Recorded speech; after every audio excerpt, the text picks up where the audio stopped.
What's up, guys? It's Kat. New background, new things, new weird window. What's up? It's been a while, and today I wanted to talk about coming out because that's kind of an important thing. It's a big first step, but I wanted to do it a little bit differently than what other YouTubers do. You see this? This is my coming out letter. I have it. And today I'm gonna read it for you all. And I not only hope that it can, not only how to come out and ways to write it, but also that this is a method to do it through a letter. But before I read this, I do wanna say that doing this is very personal to me. There are some things in this letter that I definitely regret saying and using metaphors and analogies and just the reasonings behind the way I was feeling 2 years and 9 months ago when I was 15, you know, they're not to be proud of. Anyway, please be respectful in the comments. You can critique this video all you want, but just please be respectful of this letter because it is important to me, it's personal, and I was a dunderhead, and I can't go back and fix it. Anyway, it says mom on the front, because this was to my mommy.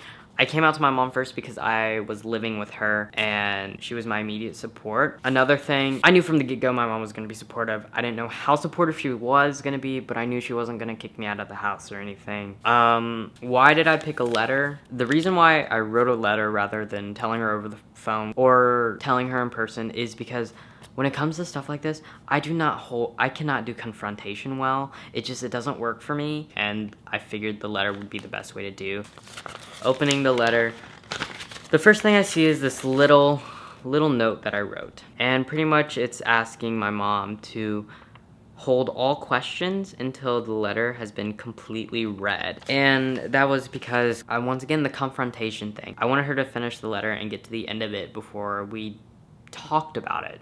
And now to the actual letter. Dear Mom, I have something important to tell you, and you may be wondering why I'm telling this to you in a letter and not in person, but it felt really hard to grasp my mind together about what I might say and how I would, I guess, put it. I understand if you might be upset about things that I say in this letter, but all I'm asking is for you to have an open mind. Lately, I've had various feelings and ideas resurfacing that I haven't thought about or felt for a while, so I did some research on YouTube. I started watching various videos and trying to find people that may have had the same feelings I'm having right now, and really just people that I might be able to connect with. I'm not really sure when it started, but I've begun to have an attraction to females instead of males. And I feel positive that this is the way I feel because I can't really picture myself in a happy or any relationship really with a guy, but I can a girl. It's not that a feeling of seeing a guy or thinking he's hot or cute is gone, but I honestly can't picture myself being with him or really being attracted to him.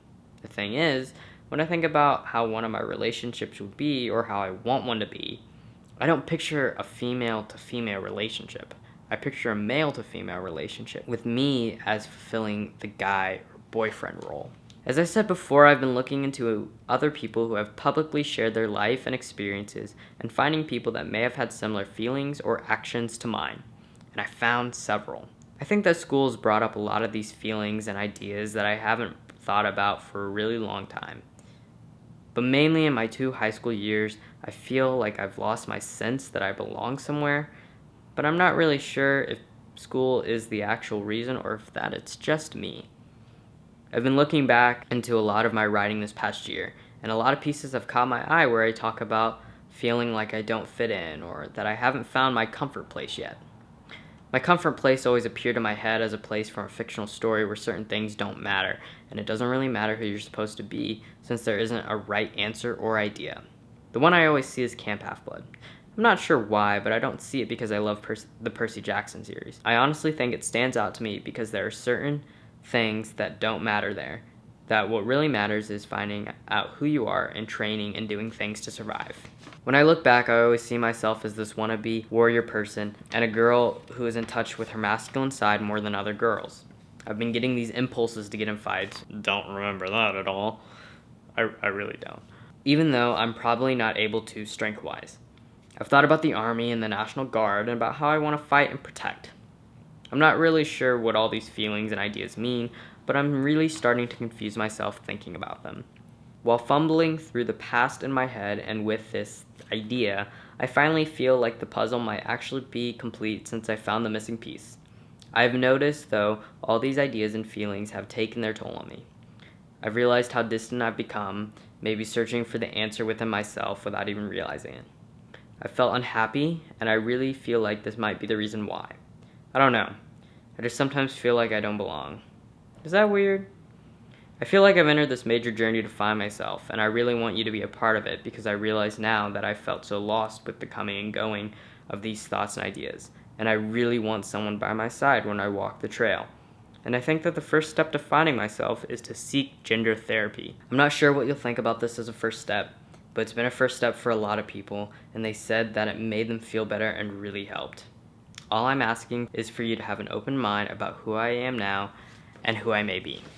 And that's my letter. There are a lot of things I could say about this letter that I don't like and I regret, but don't want to deal with that now. So perhaps sharing my letter might help one of you all come out, or maybe it doesn't, or maybe it's an example of how not to come out. I just wanted to share it, and I truly hope I'll see you soon, but don't hold me against it. Bye.